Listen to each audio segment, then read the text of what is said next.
बिस्मिल्लाहिर्रहमानिर्रहीम। जैसा कि पिछले लेसन में मैंने आपको इंग्लिश अल्फ़ाबेट्स के हवाले से बताया था। अब इंग्लिश अल्फ़ाबेट्स में 5 ऐसे वर्ड्स हैं, 5 ऐसे अल्फ़ाबेट हैं जिनको हम वॉवल्स कहते हैं। अब इन वॉवल्स की साउंड्स कैसे बयान की जाती हैं, इनको जब बोला जाए तो उनकी साउंड्स कैसे आती हैं, आइए आज मैं इनके बारे में आपको बताती हूँ। Sounds of vowels words, Urdu में इनको हरूफ इल्लत की आवाज़ें कहा जाता है। अब साउंड्स ऑफ वॉवल्स वर्ड्स, इसमें हम पार्ट 1 लेंगे, यानी कि पार्ट 1 में थोड़े से मैं बताऊंगी, फिर एक पार्ट 2 है उसमें आपको थोड़े से बताऊंगी। अब ये वॉवल्स कितने हैं और इनका तलफ़ुज़ कैसे बयान किया जाता है ये मैं आपको बताती हूँ। हरूफ इल्लत, हरूफ इल्लत मीन वॉवल्स। वॉवल्स हमारे पास तादाद में 5 हैं, ए, ई, आई, ओ, यू।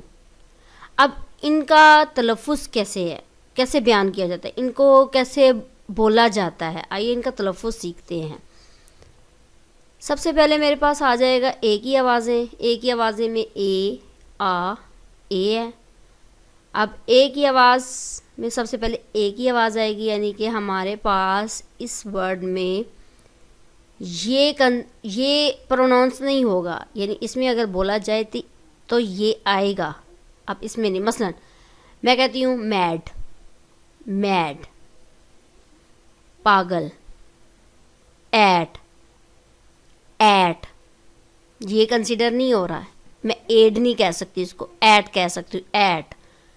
पर, बैन, ए मीन ए, ये कंसीडर नहीं होगा।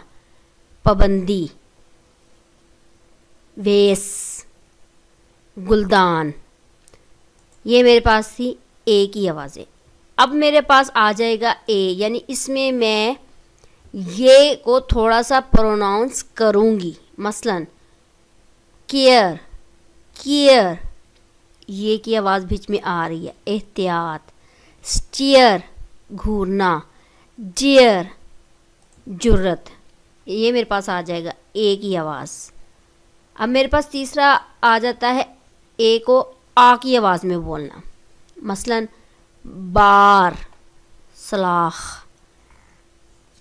जार, मर्तबान, वार, जंग, वाल, दीवार, ये मेरे पास आ गई थी ए की आवाज़ें आ की आवाज़ में। ठीक है, इसका आ का तलफ़ुज़।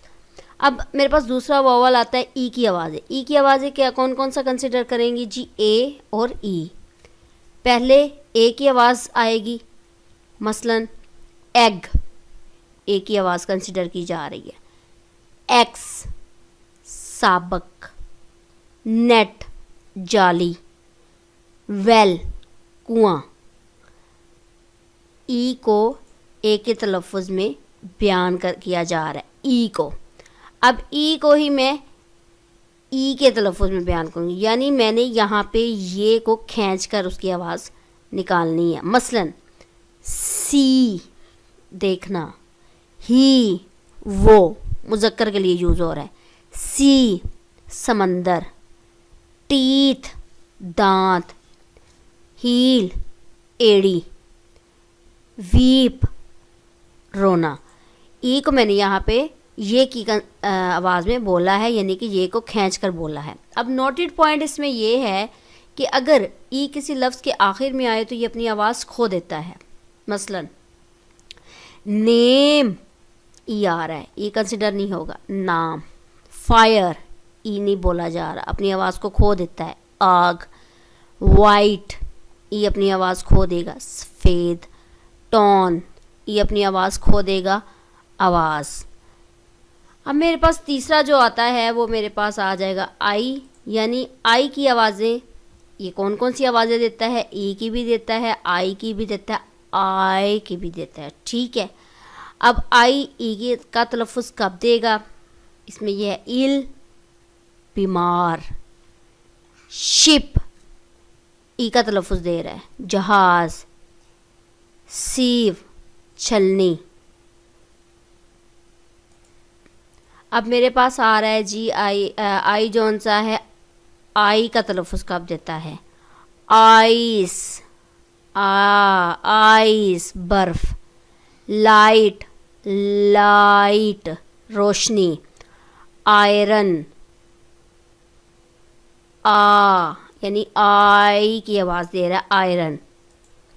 अब मेरे पास आ जाता है जी कि नोटेड पॉइंट मेरे पास ये है कि आई जौन सा है ज़ेर का तलफ़ुज़ भी देता है। ज़ेर का तलफ़ुज़ कब देता है वो इन एग्जांपल से आपको पता चल जाएगा। मसलन मेरे पास आ जाता है पिन, ज़िप, किल, टिप। पिन पिन आ गया, ज़िप जंजीर आ गया, किल मारना, टिप नोक या किनारा। अच्छा जी, ये मेरे पास थे साउंड्स ऑफ वावल्स वर्ड्स यानी हरूफ इल्लत की आवाज़ें। ये मैंने आपको 3 बताए हैं, 2 रह गए हैं। इंशाल्लाह ताला पार्ट 2 में आपको मैं बकाया 2 के बारे में बताऊंगी कि उनकी साउंड्स को कैसे बयान किया जाता है, उनका तलफ़ुज़ कैसे बयान किया जाता है। तब तक के लिए मुझे इजाज़त दें। अल्लाह हाफिज़।